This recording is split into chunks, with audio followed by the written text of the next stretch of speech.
Today, we will have some basic knowledge about what is CPC, that is Civil Procedure Code, and why was it enacted.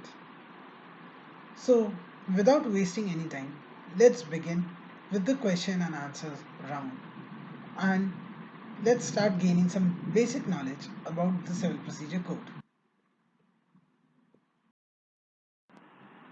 Now let's start with the first question, which is which of the following amendments was introduced by the Code of Civil Procedure Amendment Act 1999 and 2000? The options are A. Number of adjournments has been restricted. B. Provision of out of court settlement has been introduced. C. Scope of appeals curtailed. Or D. All of the above. Correct answer to this question is option B. That is all of the above. Which means that the Code of Civil Procedure Amendment Act 1999 and 2002 brought about the change that the number of adjournments were restricted to only nominal or genuine causes. Provision of out of court settlement, that is by some areas like mediation or conciliation, was introduced, and the scope of appeals were curtailed. Now let's move on to the next question. The next question is the Code of Civil Procedure Amendment Act 2002 came into force on which of the following dates? The options are A. 1st April 2002, B. 1st July 2002, C. 1st September 2002, or D. 31st December 2002. The correct answer to this question is option B, that is the CPC Amendment Act 2002 came into force on 1st July 2002. Now moving on to the next question. A decree becomes final in which of the following conditions? The options are A. When no appeal has been preferred against the decree, or B. When it conclusively determines the right of the parties, C. When both A and B above are correct, or D. Neither A nor B is correct. The correct answer to this question is option C, that is both A and B above are correct. That means to say when no appeal has been preferred against the decree and when it conclusively determines the right of the parties, a decree becomes a final judgment. The next question is a decree when an adjudication completely disposes of the suit is called what? The options are A preliminary decree, B a final decree, C partly preliminary and partly final decree, or D none of the above. The correct answer to this question is option B, that is a decree when an adjudication completely disposes of the suit is known as a final decree. Moving on to the next question, which is an order rejecting the plaint for non-payment of the court fee is what? The options are a decree, B, not a decree, C, judgment, or D, none of the above. The correct answer to this question is option E, that is an order rejecting a plaint for non-payment of the court fee is known as a decree. The next question is an ex parte decree can be set aside on the ground that select the appropriate options. The options are A. An ex parte decree cannot be set aside under any circumstances. B. Summons were not duly served. C. Defendant refused to receive the summons and therefore no fresh summons were issued to him. Or D. Non-appearance of the defendant as copies of the document filed with the plaint were not provided to the defendant. The correct answer to this question is option B. That is, an ex parte decree can be set aside on the ground that the summons were not duly served to either of the parties. It is very important that the summons to be duly served so that every person or a party to a suit can get to know about the issue, the grounds on which the suit has been instituted, and for what issue or clarification the summons has been issued on his name. Now moving on to the next question. If a plaintiff is rejected for non-payment of the court fees, the remedy is which of the following? The options are A. Appeal, B. Writ, C. Revision, or D. None of the above. The correct answer to this question is option A. That is, appeal is the only remedy left when a plaint is rejected for a non-payment of the court fees. Now let's move on to the next question, which is among the following, which section put a bar to a further suit? The options are A. Section 9, B. Section 12, C. Section 15, or D. Section 16. The correct answer to this question is option B, that is, Section 12 puts a bar to a further suit. So now let's see and learn what does Section 12 states and means.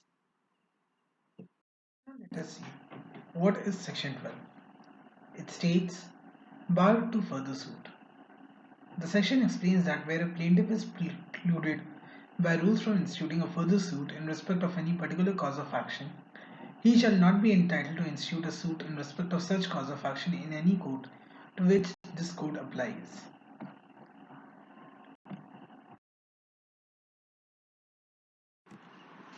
After knowing about the section 12, let's move on to the next question, which is a foreign judgment not pronounced by court of competent jurisdiction will have what results? The options are A. The judgment would not be conclusive. B. It would be conclusive. C. It would be based upon fraud. Or D. None of the above. The correct answer to this question is option A. That is, a foreign judgment not pronounced by a court of competent jurisdiction will not be conclusive. So now let's move on to the next question, which is according to section 21 of the code, objection at jurisdiction of the court can be raised on at which of the levels? The options are A. On trial, B. On appeal, C. On revision, or D. Either A or B or C. The correct answer to this question is option A. That is, according to section 21 of the code, the objection at the jurisdiction of the court can be raised on trial only and at no other stage. So now let's move on to the next question, which is suits for recovery of movable property actually under distraint or attachment shall be instituted in the court within the local limit of whose jurisdiction? The options are as follows: A. Where the defendant resides, B. Where the plaintiff resides, C. Where the property is situated, or D. Any of the above. The correct answer to this question is option C, that is, where there is a suit of recovery of movable property actually under the distraint or attachment shall be instituted in a court within the local limit of whose jurisdiction the property is situated. So now moving on to the next question, which is section 18 of the code provides for what? The options are A. Place of institution of suits in respect of immovable property where the local limits of the jurisdiction of the courts are uncertain. B. Place of institution of suit in respect of immovable property where the suit is situated in the jurisdiction of one court. C. Place of institution of suit in respect of immovable property where the property is situated in the jurisdiction of different courts. Or D. None of the above. The correct answer to this question is option A. That is, section 18 of the code provides for a place of institution of suits in respect of immovable property where the local limits of the jurisdiction of the court are uncertain. So now let's see what and understand section 18 into more detailed. Section 18 states the place of institution of suit where local limit of the jurisdiction of the court are uncertain.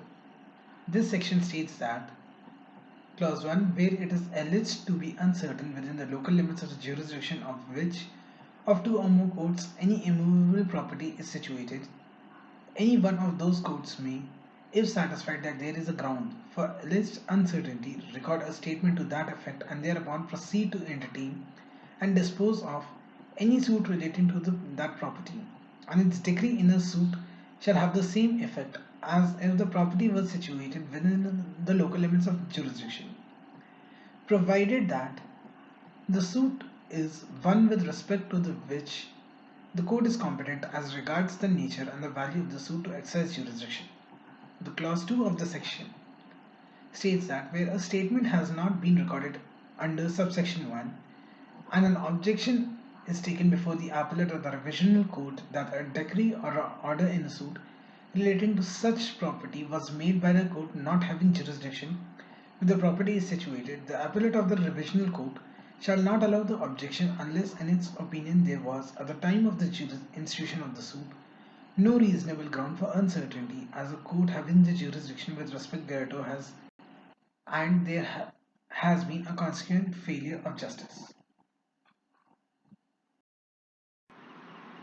Now, let's move on to the next question, which is the Code of Civil Procedure Amendment Act 1999 as well as the Amendment Act 2002 were held constitutionally valid in the case of which of the following? The options are A. State of Punjab versus Sivaram, B. State of UP versus Chandrabhushan, C. Anil Rai versus State of Bihar, or D. Salim Advocate Bar Association versus Union of India. The correct answer to this question is option D. That is, in Salim Advocate Bar Association versus Union of India, the Code of Civil Procedure Amendment Act 1999 and the Amendment Act 2002 were held constitutionally valid.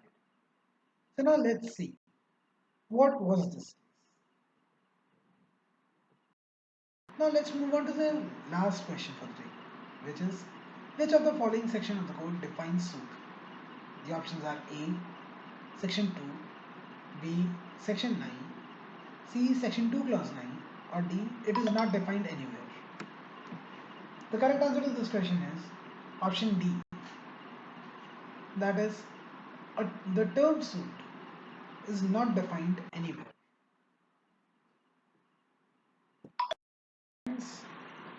This was the end of our first presentation. Hope you all liked it and hope this presentation or video was able to teach you something about the Civil Procedure Code. Thank you for watching it. Thank you.